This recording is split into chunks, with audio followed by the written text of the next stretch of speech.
este desalojo que se vivió en la comuna de San Antonio, en nuestra región de Valparaíso, que tuvo como fase inicial este lunes 12 de enero, ahí comenzó, ¿cierto?, este operativo liderado por personal de Carabineros. Escuchábamos las palabras recién del delegado presidencial, Yanino Riquelme, haciendo este balance de la primera etapa, ¿cierto?, la fase inicial del desalojo de la comuna de la megatoma, ¿cierto?, ubicada ahí entre las comunas de San Antonio, de Cartagena. Tuvo un balance de 3 personas detenidas y también un fuerte enfrentamiento el que se vivió entre los pobladores de la megatoma y también el personal policial. Se lanzaron bombas Molotov, hubo también barricadas en el sector, y de todos los detalles vamos a conversar ahora, quien ya está conectado con Pura Noticia Matinal a esta hora de la mañana, con el diputado, pero que también es senador electo de nuestra región de Valparaíso, Andrés Lonton. ¿Cómo está, parlamentario, le voy a decir, para que no tengamos conflicto? Diputado, senador, ¿cómo está? Sí, mucho apellido. Muy bien, gracias, Cami, por la invitación. Muchas gracias a usted por estar con nosotros esta mañana, 8 de la mañana con 34 minutos. Vimos durante este lunes, ¿cierto?, el desalojo que era tan esperado en nuestra región de Valparaíso, ¿cierto? Es la toma más grande de todo el país y que efectivamente está en nuestra región, está en la comuna de San Antonio, y comenzó su fase inicial de desalojo, que se prolongará por 3 días e incluso, de acuerdo a lo que dijo el delegado presidencial, lo podemos vivir por meses este operativo. ¿Cuál es su evaluación respecto a lo que vimos durante este lunes? A ver, era algo más o menos predecible que iba a haber una resistencia. La información es que mucha de esa resistencia incluso era gente que no era directamente de la toma, pero también nos encontramos con otro dato adicional, Cami, que al albergue no llegó ninguna familia. Por lo tanto, esto te da a entender muchas cosas, que había gente con necesidades, pero otra gente que evidentemente estaba ocupando el terreno o aprovechándose de este terreno para poder tener o una segunda vivienda, o poder hacer negocios con esto, o bien utilizarlo de manera delictual desde el punto de vista de cómo ayer además hubo un ataque directo a Carabineros con bombas Molotov, y eso obviamente que son personas que están cometiendo delito y por lo tanto son delincuentes, y claramente que había gente que en estos lugares se aprovechaba de esa situación, de la vulnerabilidad de muchas familias para poder cometer ilícitos o bien tomar terrenos de mala manera para efectos de poder hacer negocios. Y por otro lado tenemos las familias que estaban en una situación de vulnerabilidad y que van a ser trasladadas al otro terreno, al terreno al lado, contiguo, y por lo tanto era una solución que bien no es la ideal, porque de alguna manera perpetúa de que las tomas o usurpaciones puede ser un mecanismo válido para poder tomar terrenos si de alguna manera está generando que estos terrenos puedan ser desocupados más rápidamente, pero acá hubo un problema del Estado,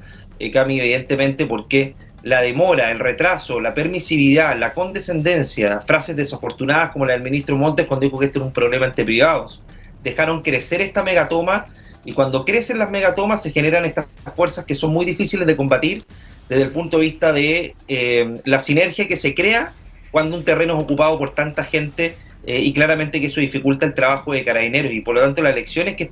estas tomas, usurpaciones tienen que combatirse desde el día 1, no esperar un fallo judicial, o si hay un fallo judicial, no hacer lo imposible para que no se cumpla, que era precisamente lo que trató de hacer este gobierno, es sacarse el problema de encima en un momento, pero después debido a la presión y obviamente al cambio de posición que está teniendo además el país con este tipo de situaciones que ya se están tornando intolerables, porque afecta al diario vivir de muchas familias en nuestro país, que además viven con el legítimo temor que sus terrenos sean tomados y vulnerados con ello el derecho de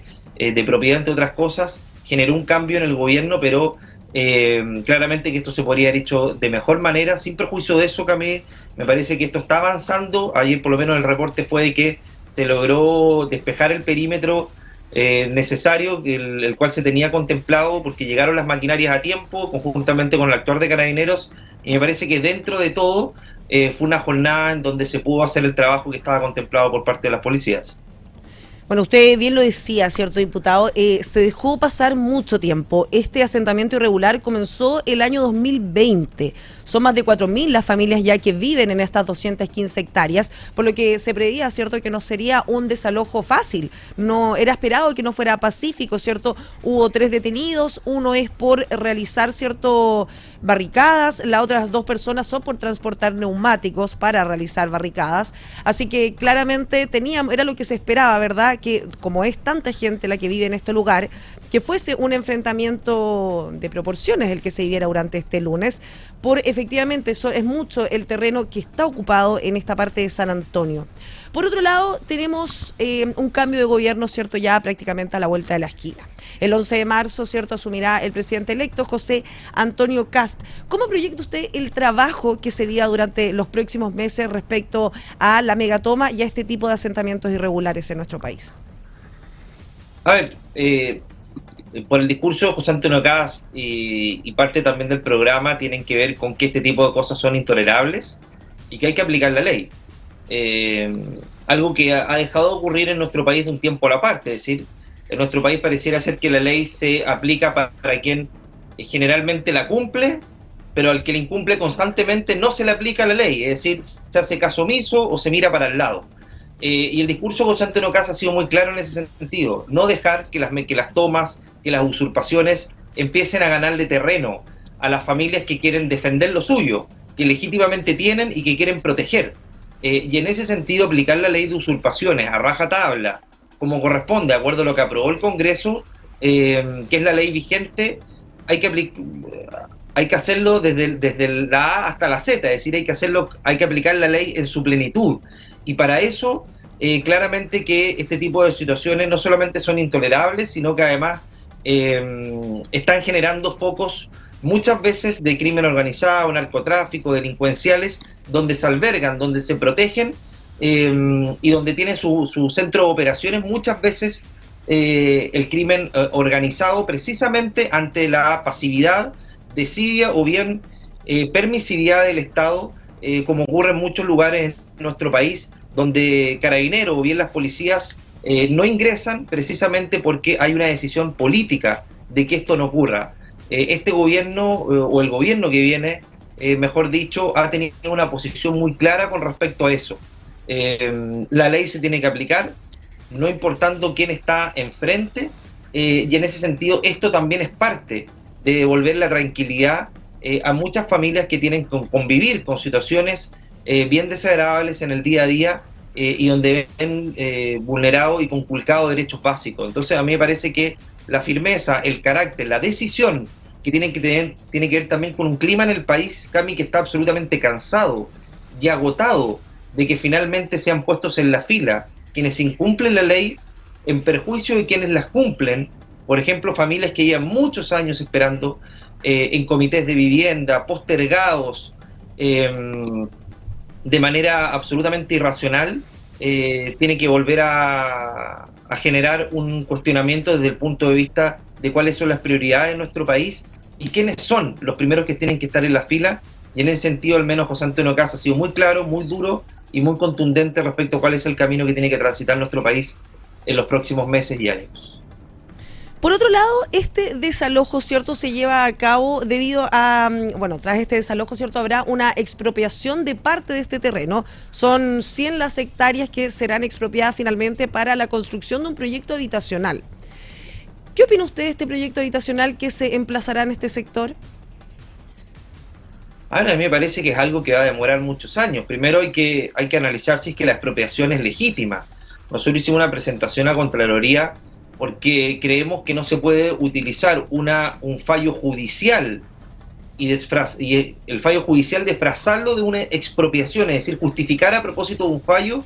una expropiación, cuando la expropiación tiene requisitos establecidos en la Constitución y en la ley bastante explícitos. Y en ese sentido nosotros creemos que no puede incumplirse un fallo judicial a propósito de justificar una expropiación que tiene para poder incumplir un desalojo que tiene sede judicial. Y en ese sentido, Cami, creemos que la señal fue errada, porque la señal que se da es que precisamente pareciera ser legítimo tomarse un terreno para lograr después una solución habitacional. Y ese no es lo ideal, y por lo tanto genera un incentivo perverso.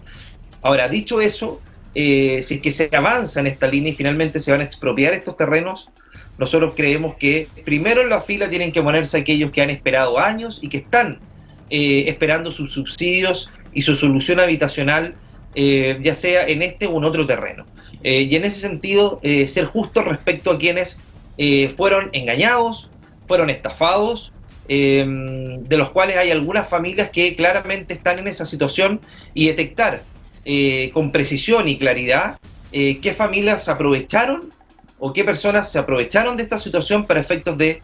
poder tomarse un terreno, y claramente que es un trabajo que va a requerir, Camila, mucha acuciosidad desde el punto de vista de los catastros que se tienen que hacer para efectos de poder determinar cuáles familias van a ser priorizadas, y por otro lado los recursos necesarios para esto son elementos que son determinantes desde todo punto de vista, considerando que estas familias están en una toma irregular desde el punto de vista del incumplimiento constante de la ley de urbanismo y construcciones, que están viviendo al margen de la ley, y por lo tanto eso exige un plan de acción muy relevante para efectos de hacer las cosas bien, y es un trabajo que obviamente va a tener definiciones que va a tener que tomar el próximo gobierno y sobre todo el próximo ministro de Vivienda del presidente electo José Antonio Kast. Bueno, en nuestro país no es un secreto, ¿cierto?, el déficit habitacional que existe, y también, por supuesto, se hablaba del incentivo, como lo mencionaba usted, ¿cierto?, de quizás esta expropiación genera algún tipo de incentivo para otras personas que tienen en la mira quizás realizar algo similar. Ahí hay un punto que hay que tratar con mucho cuidado, ¿cierto?, que no sea una tónica que se repita, ¿cierto?, en futuro como una especie de modus operandi. Por otro lado, también le quería preguntar si usted ha tenido la oportunidad de hablar con algunos dirigentes de la megatoma, con vecinos de la megatoma, ha conversado con ellos. ¿Qué le dicen? ¿Cuál es el sentir de las personas que habitan la megatoma de San Antonio respecto también al proyecto habitacional, respecto al desalojo? Sí, bueno, tuve la oportunidad hace algunos meses de hablar con algunos de ellos, Cami, y bueno, ya hay de todo, y hay gente que te relatan de que fueron engañados, de que acá hubo una venta, que ellos creían que era una venta regular, que claramente que no tienen dónde vivir, que fue una situación de urgencia, y que fueron engañados definitivamente. O sea, acá es parte del relato que te cuentan algunos de ellos, y que el fallo judicial claramente iba a ser muy perjudicial para sus pretensiones. Hay una situación de desesperación, obviamente, en muchas familias, y por eso, Cami, creo que hay que hacer la distinción, que no es fácil de hacer, claramente, pero esto también tienen que ser las señales tienen que ser las señales adecuadas, Cami, desde el punto de vista del desalojo, para que en el futuro esto no se vea como una opción. Cuando esto se ve como una opción, hay familias que son arrastradas o llevadas a poder comprar, o bien no verificar los antecedentes de los terrenos, precisamente porque además esta era una toma que crecía y que daba la apariencia de que se iban a quedar instalados en este lugar, precisamente porque incluso habían autoridades que las promovían y que hacían campaña para poder ganar una elección, como fue el caso de la exalcaldesa de esa comuna de San Antonio, donde hizo campaña de la mano con ellos. Entonces, obviamente que la vulnerabilidad, acompañado del respaldo de futuras autoridades, Cami, fue la tormenta perfecta para efectos de que esto también tuviera un crecimiento desbordado, y que en definitiva complejizó mucho el trabajo de las policías. Y mientras eso pasaba, nosotros trabajábamos aceleradamente en sacar la ley de usurpación, que si bien no salió como nosotros nos hubiera gustado, sí fue una ley que generó un antes y un después desde el punto de vista de la flagrancia, donde se permite ingresar a los terrenos de manera permanente para poder desocuparlos, sin necesidad de hacerlo dentro de las 12 primeras horas, aumentando las sanciones, la penalidad, incluso para quienes hacen negocio con loteos brujos, etcétera, etcétera. Entonces fue una ley muy importante, Cami, pero mientras eso ocurría, lamentablemente habían autoridades